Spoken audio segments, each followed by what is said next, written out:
Padre, te damos gracias por tu palabra. Gracias porque es viva, es eficaz, es inspirada por tu Espíritu Santo. Señor, reconocemos que tu palabra no es producto del invento de un hombre, es inspiración divina. Es el camino, es la verdad y es la vida, es Cristo. El Verbo se hizo carne, habitó entre nosotros y hoy está revelado, Señor, tu voluntad en este libro.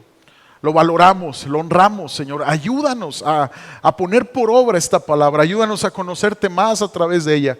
Señor, queremos la verdad. Dile al Señor, yo quiero la verdad, Señor.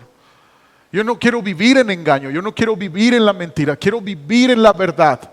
Yo no quiero vivir en la religión. Yo quiero vivir en la santidad del Señor. Yo quiero vivir en una comunión contigo, Dios. Tengo hambre, dile al Señor. Sacia esta hambre en el nombre de Jesús. Te damos gracias. Amén. Puedes tomar tu lugar, por favor. El título del mensaje de esta tarde es Confiando en los planes de Dios. Confiando en los planes de Dios. Es en las tormentas, es en las luchas donde tenemos esta duda de si Dios tiene planes para nosotros. Es en el momento de la lucha donde arrecia la batalla que todo cristiano enfrentamos, donde comienza a haber alguna incertidumbre. ¿Será que Dios aún tiene planes conmigo? ¿Será que Dios está teniendo cuidado de mi vida, de mi familia, a pesar de esto que estoy viviendo? Así que es en las tormentas donde luchamos, amados, con la ansiedad y con el temor. Es en esos momentos donde nuestra fe es puesta a prueba. Porque el ser humano se ve sacudido cuando no puede controlar las cosas por él mismo. Y una de las cosas que tú y yo podemos cometer, lo cual sería un error, es tratar de querer controlar lo exterior de nuestras vidas que no somos llamados a controlar. Una de las obras del hermoso evangelio de nuestro Señor Jesucristo es que nos libra de ser controladores. Porque ante la soberanía de Dios, tú y yo nos topamos y nos encontramos que Él es bueno y que Él hace las cosas a su manera. Entonces, cuando hablamos de confiar en los planes que Él tiene para nosotros, nuestro control es desarmado. Porque el evangelio no nos llama a ser personas controladoras, nos llama a ser personas que confiamos en sus promesas y en sus planes para nuestra vida. ¿Alguien dice amén? Marcos capítulo 4, verso 35. Dice: aquel día, cuando llegó la noche, les dijo: pasemos al otro lado. Y despidiendo a la multitud, le tomaron como estaba en la barca, y había también con él otras barcas. Pero se levantó una gran tempestad de viento. Diga conmigo, una gran tempestad de viento. Y echaba las olas en la barca de tal manera que ya se anegaba. Y él estaba en la popa durmiendo sobre un cabezal. Y le despertaron y dijeron: maestro, ¿no tienes cuidado que perecemos? ¿No tienes cuidado, Señor? ¿Qué está pasando? Levantándose, reprendió al viento. Dice, reprendió al viento y dijo al mar: calla y enmudece. Y cesó el viento y se hizo grande bonanza. Y les dijo: ¿por qué estáis así amedrentados? ¿Cómo no tenéis fe? Entonces temieron con gran temor y se decían el uno al otro: ¿quién es este que aún el viento y el mar le obedecen? Yo creo que todos pasamos por tormentas. Y una de las cosas que entendieron los discípulos de Jesús en esta tormenta es que lo exterior a ellos no podían ellos controlar.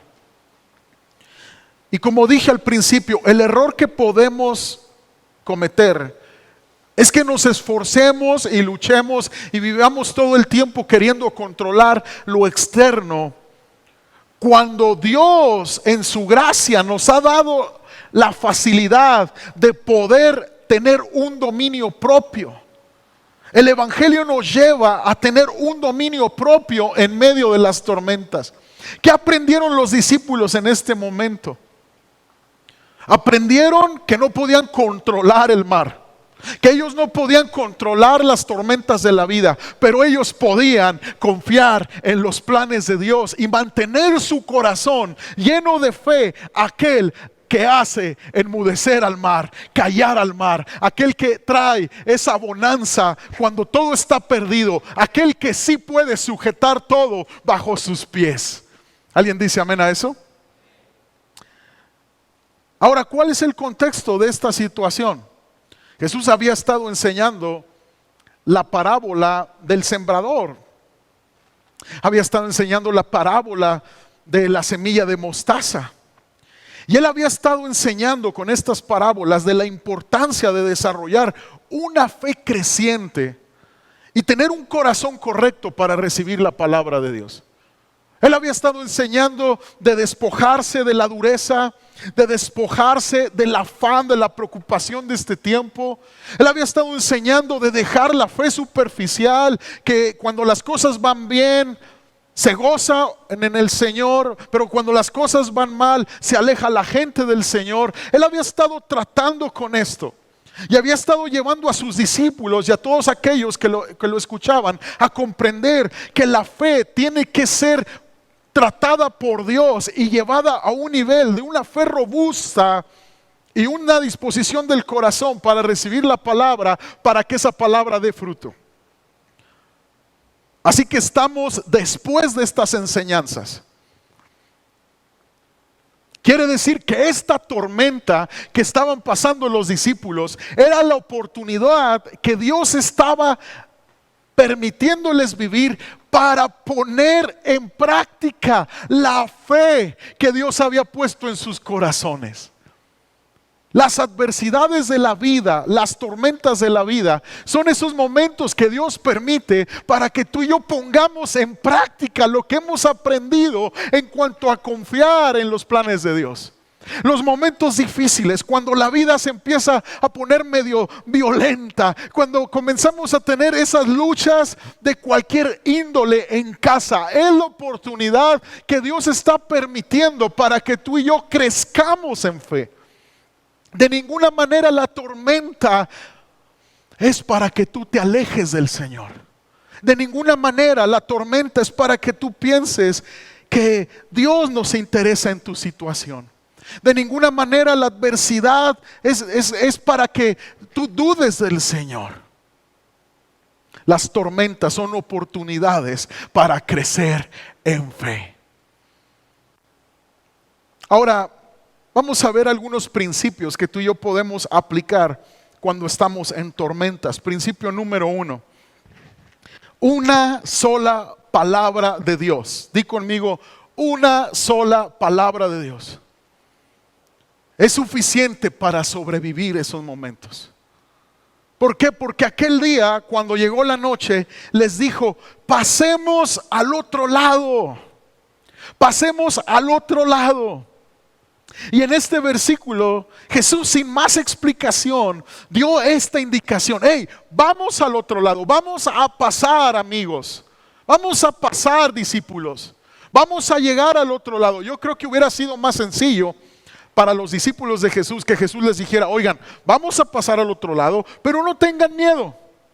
Porque va a venir una tormenta, va a zarandear el barco y casi nos vamos a ahogar, pero vamos a pasar al otro lado. Pero no dio ninguna explicación. Solo se concretó Jesús a decir, vamos a pasar al otro lado. Quiere decir, amados, que cuando Jesús habla y promete algo, es que lo va a cumplir. Porque Jesús lo había dicho, no habría duda que Jesús lo iba a hacer. Iban a llegar al otro lado pese a las circunstancias que iban a enfrentar.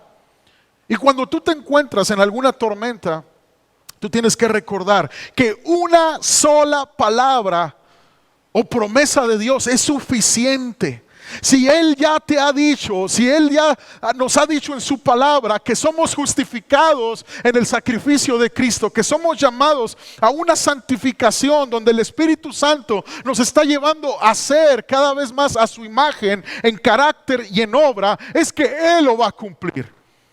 Si Él nos ha dicho que somos vencedores por medio de Él, si Él nos ha dicho que está con nosotros hasta el fin de los tiempos, independientemente de las aflicciones que enfrentemos, es que Él lo está cumpliendo y lo cumplirá. Pero para eso necesitamos conocer las promesas de Dios. Muchas veces no conocemos las promesas que Dios nos ha hecho en su palabra. Y es necesario que tú y yo conozcamos las promesas que Dios nos ha hecho. Es necesario. Te voy a dar 3 promesas de Jesús para tu vida en medio de las tormentas. Juan 14:27, si gustas anotarlo. Dice: la paz os dejo, mi paz os doy.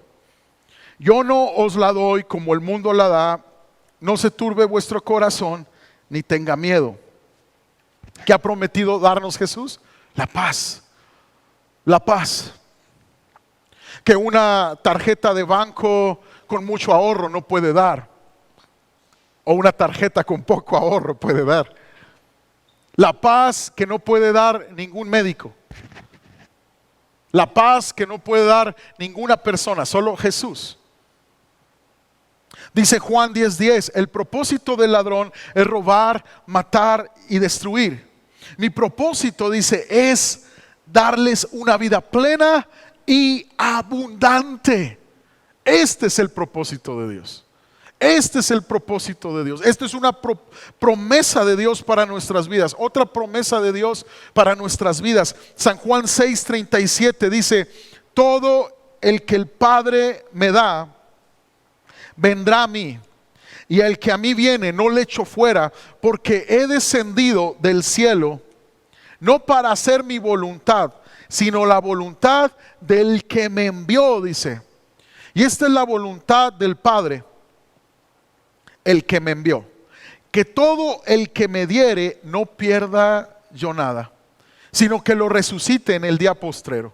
¿Qué quiere decir? Que la tormenta no es para que tú te pierdas, porque Él quiere resucitarte a vida eterna, porque eres de Él, porque te ha salvado. Dice: y esta es la voluntad del que me ha enviado, que todo aquel que ve al Hijo y cree en Él tenga vida eterna, y yo le resucitaré en el día postrero. Entonces quiere decir que la tormenta, que la dificultad no es para matarme, porque Cristo es la resurrección y la vida. Y Cristo en mí hace posible que yo tenga la esperanza de que aunque mi cuerpo esté en peligro en esta vida terrenal, que aunque pase dificultades, yo tengo una morada celestial en Él. Y esta verdad y esta promesa me habla que Cristo puede resucitar todo lo muerto que esté en mi vida, todo lo muerto que esté en mi familia. Él puede traer vida donde hay muerte. Él puede traer restauración donde hubo destrucción. El enemigo puede robar, matar y destruir, pero Cristo, la fe en Cristo, la aplicación de la palabra de Cristo a mi vida hace la diferencia en mí. Si tú dices amén y lo crees, por favor dale un aplauso al Señor. Amén. Principio número 2: no abandones el barco en medio de la tormenta, iglesia. No lo abandones. Con esa tormenta tan fuerte, el pequeño barco fue golpeado, dice el Evangelio. Y fue golpeado enérgicamente, bien golpeado. Estaba casi hundiéndose. Y sin duda los discípulos entraron en pánico, en temor. ¿Qué va a pasar? Y me imagino que en su mente, 2 o 3 o más, pasó lo siguiente: pues si el barco se está hundiendo, mejor me lanzo y yo nado. Sobre todo los buenos pescadores, ahí estaba Pedro, Andrés, Juan y Santiago, eran pescadores de abolengo, de cepa. ¿Y qué dijeron? No, pues se está hundiendo el barco, Tal vez pensaron, me tiro y nado hasta orilla y tal vez me salve el pellejo. Pero la realidad de las cosas es que si tú te sales del barco en la tormenta, tú dejas el lugar seguro. Porque Jesús es la estabilidad a nuestra vida. Escucha con atención, la vida por sí sola y viviéndolo solos trae sus tormentas y trae sus dificultades. Entonces yo prefiero la vida con Jesús, el que trae estabilidad a mi alma, paz a mi alma en medio de la tormenta. Yo prefiero estar donde Jesús está. Yo prefiero que mi barca sea la barca de Jesús, donde está Jesús, y no una barca sola que se puede hundir. Porque donde está Jesús hay esperanza. Donde está Jesús puede haber un resultado diferente, y lo hubo en este momento. Generalmente la gente en medio de la lucha y de la adversidad tiende a alejarse de Dios, cuando es el momento de estar más cerca de Dios, buscando su palabra, congregándonos, con hambre de crecer en nuestra fe. Cuando estamos en problemas, en dificultades familiares, en problemas de salud, en problemas financieros, es cuando más nos tenemos que agarrar del Señor. Y no solamente en problemas. De hecho, la vida del discípulo es una vida que no tiene nada que ver con la temporada que estemos viviendo. Jesús no dijo, ven y sígueme mientras todo vaya bien.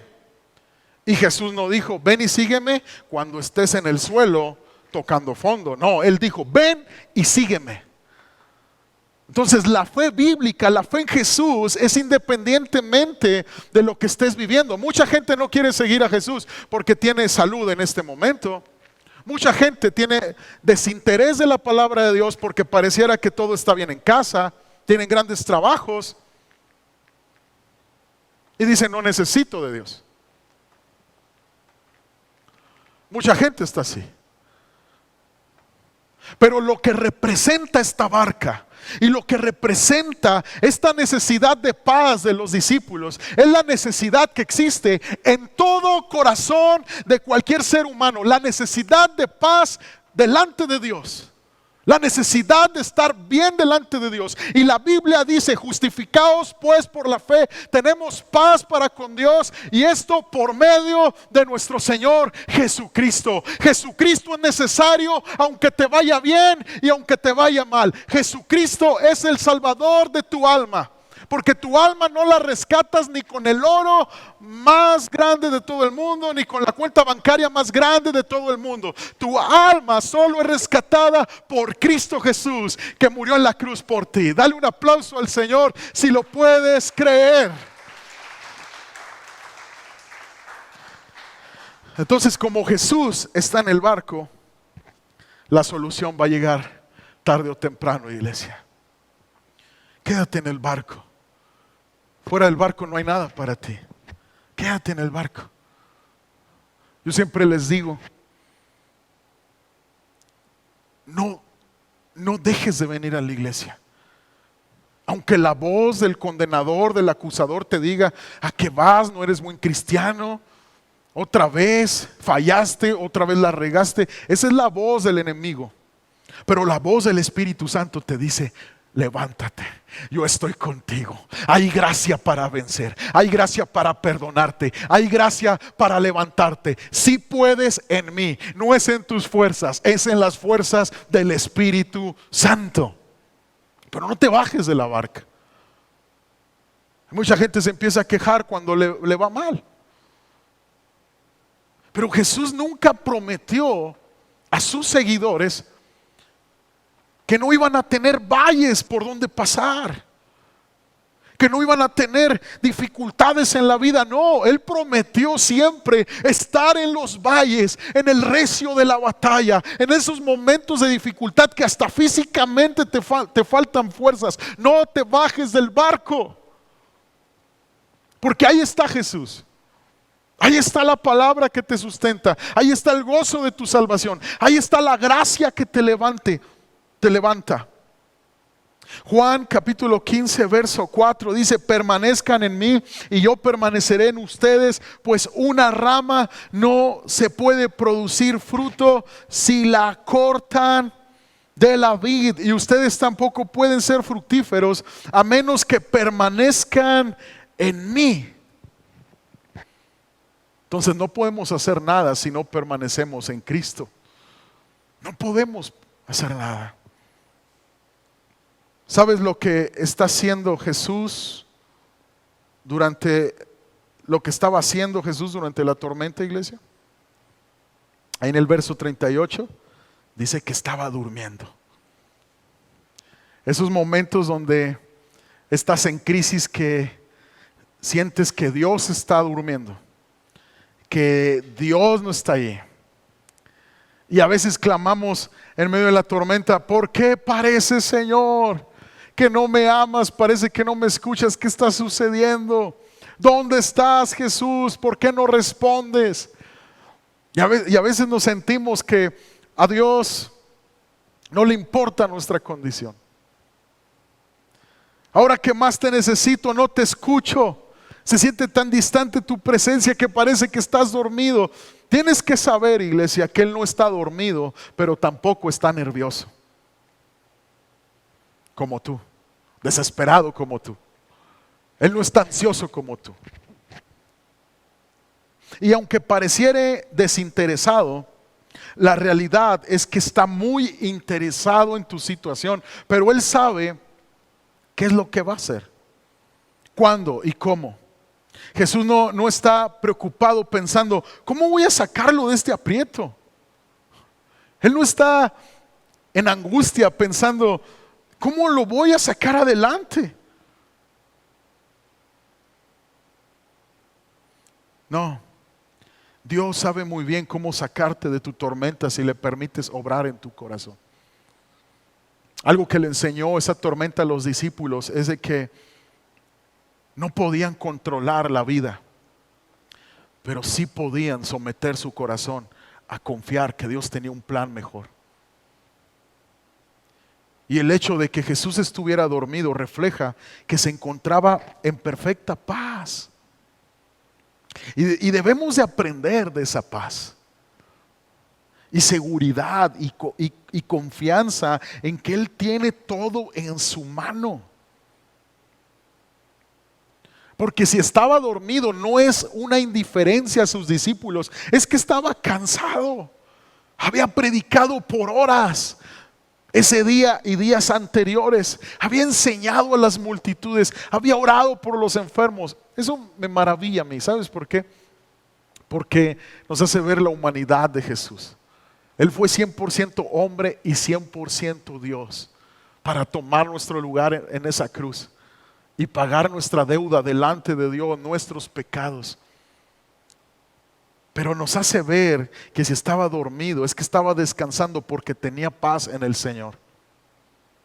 Mucha gente no descansa el día del Señor.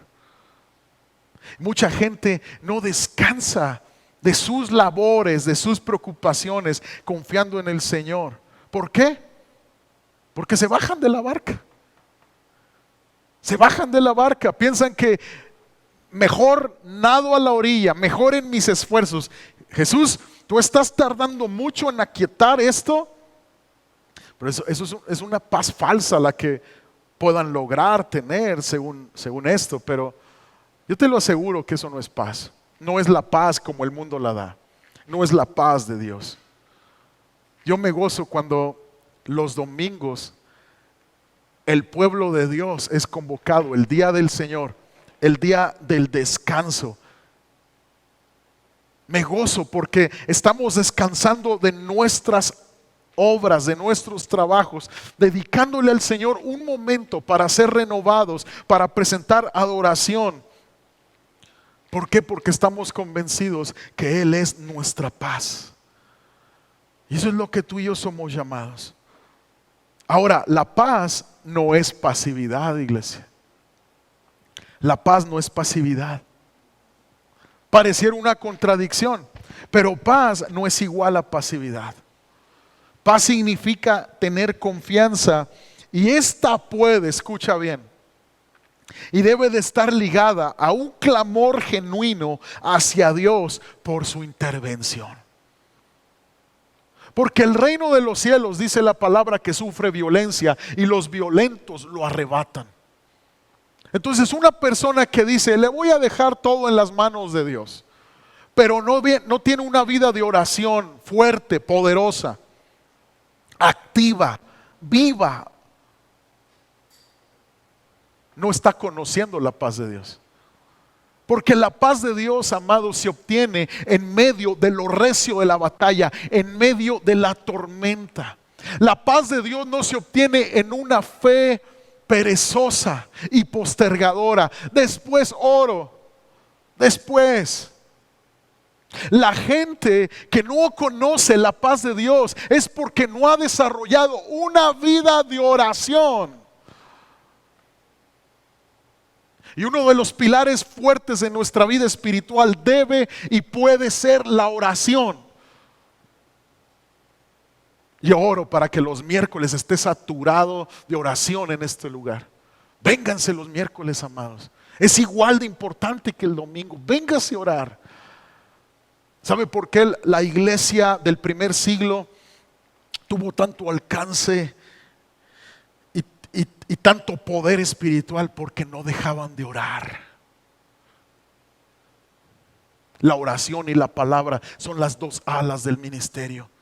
Sin una no hay vuelo, o sin la otra no hay vuelo.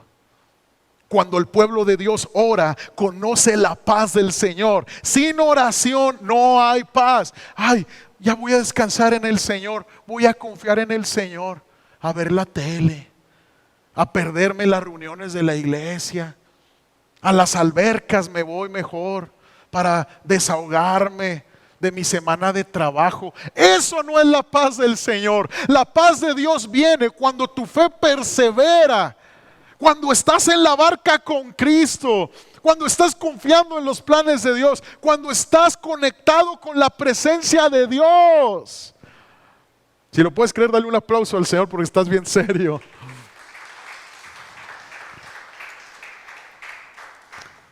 La paz no es pasividad. Dice Jeremías 33, verso 3: clama a mí y yo te responderé y te enseñaré cosas grandes y ocultas que tú no conoces. ¿Qué es lo que no conocemos, iglesia? El futuro. Pues dice que Él traerá la paz que necesitamos para el futuro desconocido. Muchos cristianos se van con el engaño de buscar la profecía como un augurio.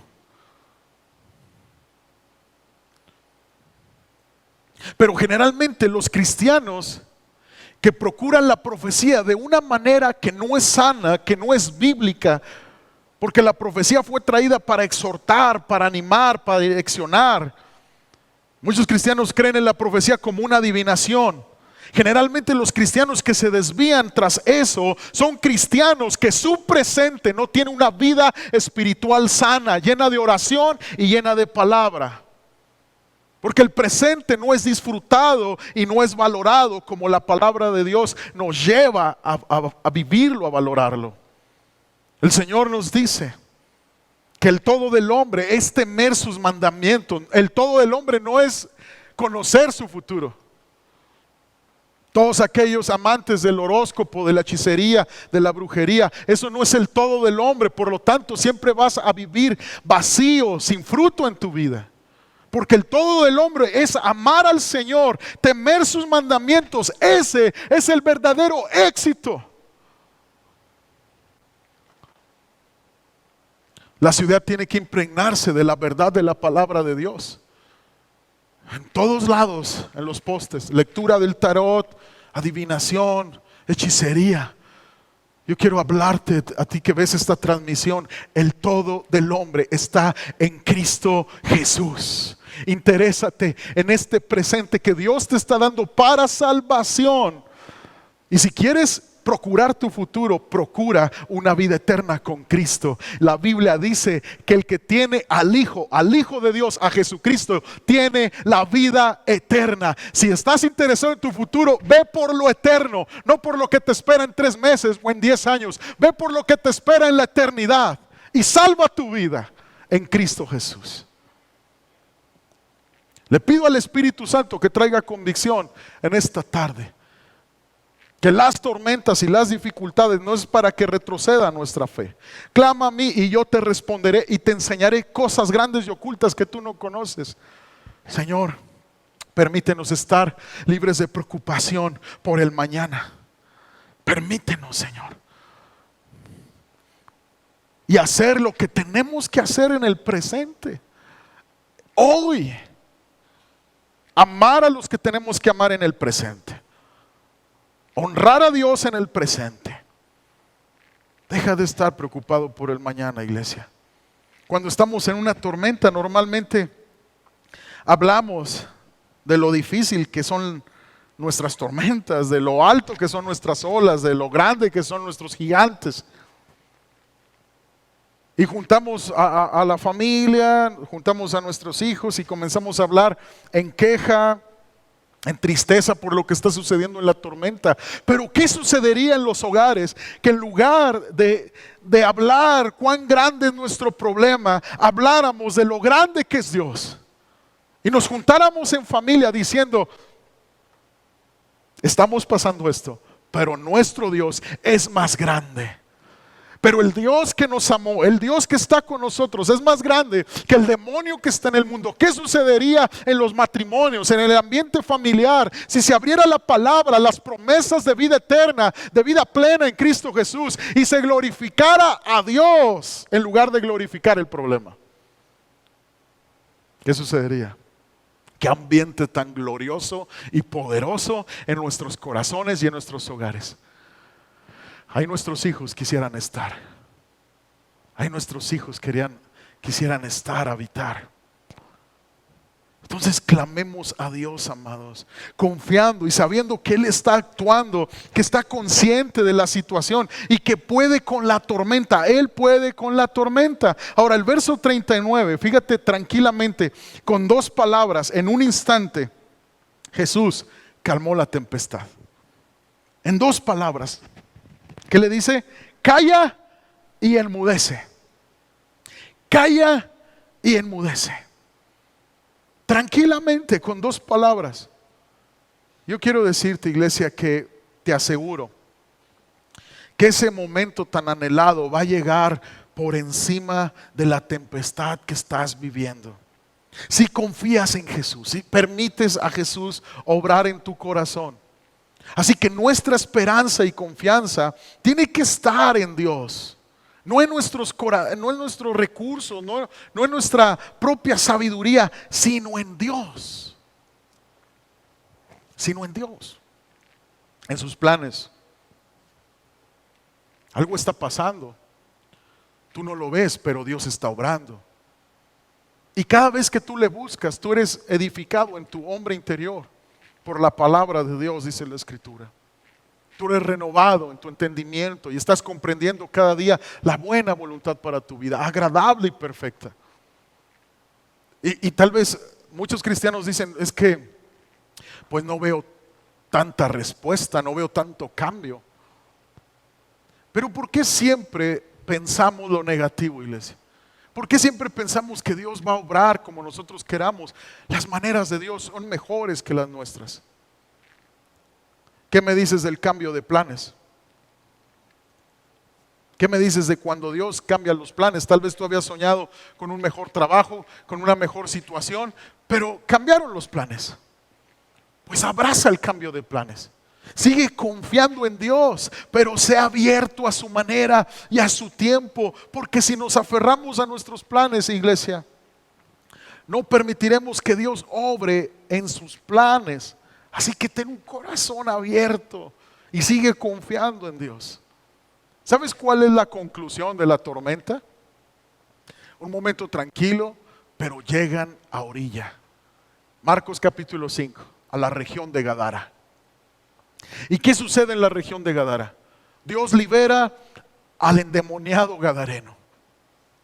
Lo libera Jesús.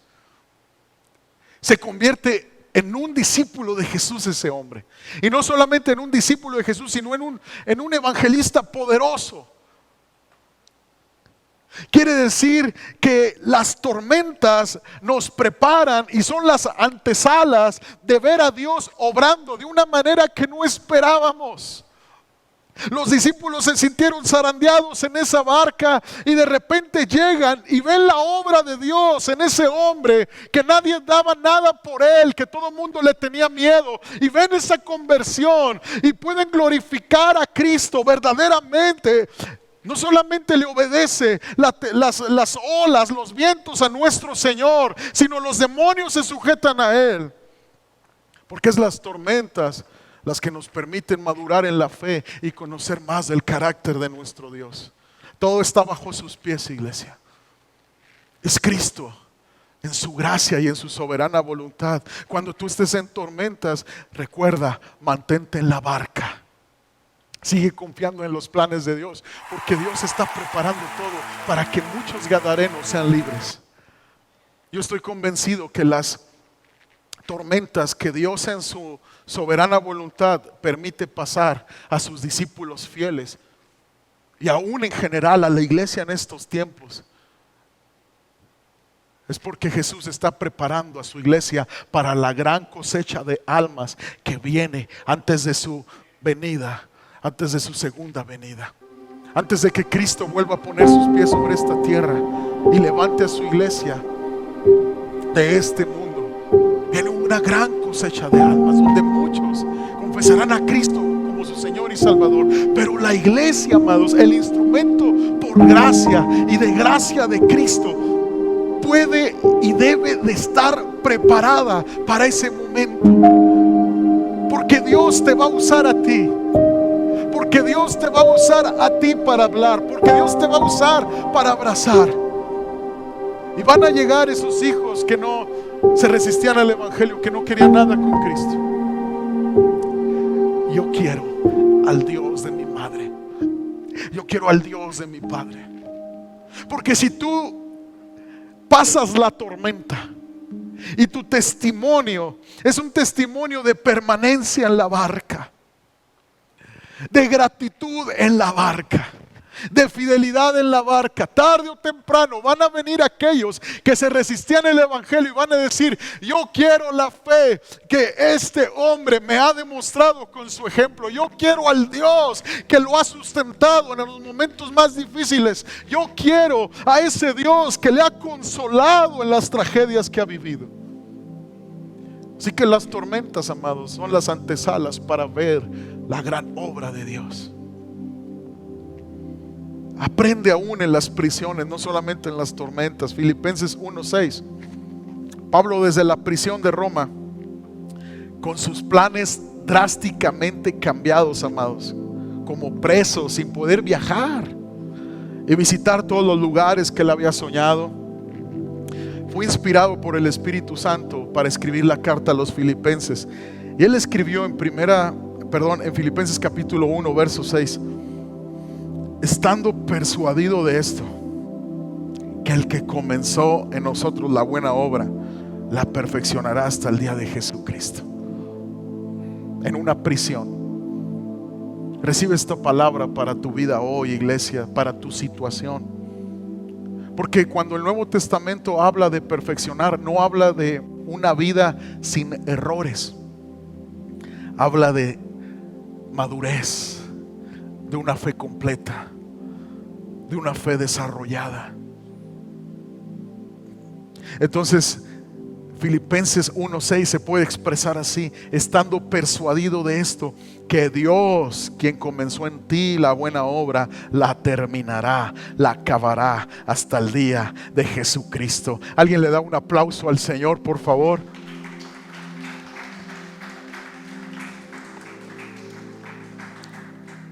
Amados, de hecho la carta de los Filipenses es una carta que habla del gozo del Señor en los corazones de los discípulos.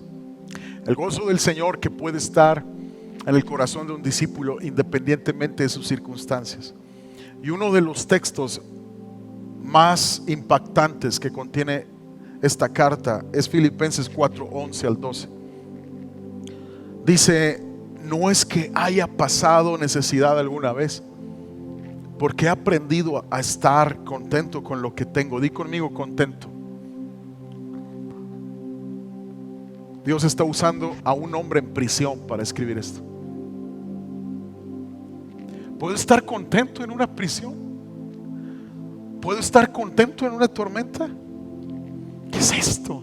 ¿Qué es esta clase de vida? ¿Es una vida fingida? ¿Es una vida irreal? No, es Cristo en el corazón. Sé vivir con casi nada, dice, o con todo lo necesario. He aprendido el secreto de vivir en cualquier situación, sea con el estómago lleno o vacío, con mucho o con poco. Este pasaje, amados, es una de las declaraciones más asombrosas del Nuevo Testamento. Expresa una de las obras más poderosas de Cristo en el corazón del ser humano. Pablo está declarando que la condición financiera que yo pueda tener no determina mi estado de ánimo. Esto está declarándose así. La condición financiera no determina mi estado de ánimo. Yo quiero esa fe. Yo quiero esa fe. Principio número 4. Dios no deja las cosas a medias. Si tú te encuentras en una prisión emocional, una prisión mental, te sientes estancado en tu vida, frustrado en tu vida, esto no era lo que tal vez tú habías esperado, te sientes aprisionado, reconoces que estás con una muy buena compañía. Estás con Pablo, estás con José el soñador, estás con Juan el Bautista, y estás con el Señor sobre todo. El Señor está contigo, y donde está el Señor hay estabilidad y hay gozo. Ahora, Dios usó la cárcel, la prisión, para probar a todos estos hombres de Dios que la Biblia nos enseña. Usó la cueva de Adulam para probar a David, para formar a David, para moldear a David, para refinarlos y luego para llevarlos a mayor fruto. Déjame decirte que Dios va a terminar la obra que inició en ti. Permítele a Él seguir obrando en tu corazón.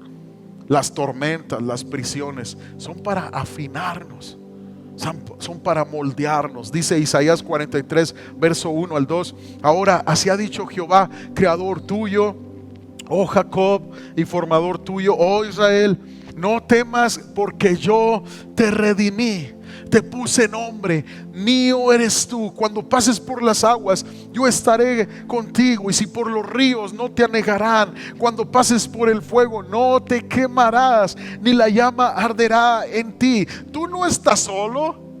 Si eres hijo de Dios, si has reconocido a Jesús como Señor y Salvador tuyo, el Señor promete estar contigo hasta el fin, en medio de las dificultades. Y último principio, número 5: confía en los planes de Dios y no dejes de adorarlo, iglesia. No dejes de adorarlo. ¿Por qué tu canto al Señor calla? ¿Por qué tu adoración al Señor calla? Hechos 16, 23. Después de haberles azotado mucho, Pablo y Silas estaban sirviendo al Señor. Di conmigo: sirviendo al Señor, adorando al Señor. Todo servicio a Dios es adoración. Los echaron en la cárcel, mandando al carcelero que los guardase con seguridad, el cual recibió este mandato: los metió en el calabozo de más adentro y les aseguró los pies en el cepo. Pero a medianoche, orando, Pablo y Silas cantaban himnos a Dios, y los presos los oían. ¿Qué hacían? Cantaban himnos a Dios. No dejaron de cantar, no dejaron de servir a Dios en las tormentas o en las prisiones. Entonces sobrevino de repente un gran terremoto, de tal manera que los cimientos de la cárcel se sacudían, y al instante se abrieron todas las puertas y las cadenas de todos se soltaron. Y despertando el carcelero y viendo abiertas las puertas de la cárcel, sacó la espada y se iba a matar, pensando que los presos habían huido. Mas Pablo clamó a gran voz, diciendo: no te hagas ningún mal, pues todos estamos aquí. Él entonces, pidiendo luz, se precipitó adentro y temblando se postró a los pies de Pablo y de Silas, y sacándoles les dijo: señores, ¿qué debo de hacer para ser salvo? Esta pregunta es la pregunta más gloriosa que se puede hacer una persona en su vida. La pregunta más gloriosa no es si existe Dios. La pregunta más gloriosa no es ¿qué está haciendo Dios en medio de este problemón por mí? La pregunta más gloriosa que se puede hacer el ser humano es: ¿qué debo de hacer para ser salvo? ¿Cómo puedo ser salvo? Porque soy pecador, porque he visto que su Dios es real, Pablo y Silas, porque he visto que ustedes adoraban con una fe que nunca he visto en mi vida. Esos himnos me conmovían mientras ustedes estaban adorando, y a la vez me molestaban, porque cuando el Espíritu de Dios no está en ti, tú escuchas las alabanzas y te molesta y hasta te enfadas por ver a los hermanos en Cristo adorar. Así me pasaba a mí. Pero cuando ves que sus vidas cambian, cuando ves que sus vidas son transformadas, entonces tú dices: ¿qué debo de hacer salvo? ¿Qué debo de hacer para ser salvo? Ellos dijeron: cree en el Señor Jesucristo y serás salvo tú y tu casa. Y le hablaron la palabra del Señor a él y a todos los que estaban en su casa. Y él, tomándolos en aquella misma hora de la noche, les lavó las heridas, y enseguida se bautizó él con todos los suyos. Y llevándolos a su casa, les puso la mesa y se regocijó con toda su casa de haber creído a Dios. Adora al Señor, amados, en tus tormentas, en tus prisiones. Que hay un gadareno que se va a convertir, que hay un carcelero que se va a convertir. Sigue adorando. Pero duele, pastor, me duele esta situación, me siento traicionado, me siento destruido, me siento que no avanzo, estoy enfermo, no hay recursos económicos como yo quisiera. Tienes al Señor, tienes la esperanza de vida eterna. Vuelve a adorar al Señor. Vuelve a servir al Señor con todo tu corazón, porque la tormenta, la prisión es la antesala, escucha bien, es la antesala para la gran victoria que vendrá. No es una victoria tal vez como tú piensas. Muchos piensan: ya vendrá el día de esta noche, de esta oscuridad, y Dios va a hacer lo que tanto hemos pedido. Lo puede hacer si es su soberana voluntad, pero si no lo hace, Él tiene mejores planes para nosotros. Confía en los planes de Dios, iglesia. Confía en los planes de Dios. ¿Por qué no te pones sobre tus pies? ¿Sabías tú que ese relato de Hechos capítulo 16 de Pablo y Silas fue el inicio de la iglesia de Filipos? Fue la iglesia, el inicio de la iglesia de los filipenses. De ahí se comenzaron a reunir el carcelero, su familia, otra mujer que ya Dios había estado tratando con ella, y se formó la iglesia de los filipenses. Una iglesia que después sería nutrida con la carta que Dios le da a Pablo, que habla del gozo del Señor. Una iglesia que no ha pasado por tormentas y no ha pasado por prisiones. Un discípulo que no ha pasado por tormentas y no ha pasado por prisiones, escucha, no puede ser testigo del gozo del Señor. Si tú te habías preguntado: ¿por qué estoy pasando esto? Para que tú crezcas en el gozo de tu salvación, para que tú llegues a convertirte en una persona que diga: Me puede faltar la salud. Me puede faltar el dinero. Puedo tener problemas. Pero mi todo es el Señor. Una fe en sus planes, una fe en sus propósitos. Levanta tus manos y dile: confío en ti, Señor. Que tus planes son diferentes a los nuestros. Confío en ti, Señor. Confío en ti. Confío en tus planes, Señor. Confío en la gracia que me das, que me has dado para salvación, que me has dado para levantar mi vida. Dile al Señor: te entrego mis preocupaciones, porque la tormenta en ocasiones me asusta, Señor, y me desanima. En ocasiones la prisión, Señor, es fría, es helada, mi Dios. Pero tú eres el que hace temblar, callar y enmudecer las tormentas, y tú eres el que destruye las prisiones. Adora al Señor y dile: Señor, tú eres grande, tú eres Dios.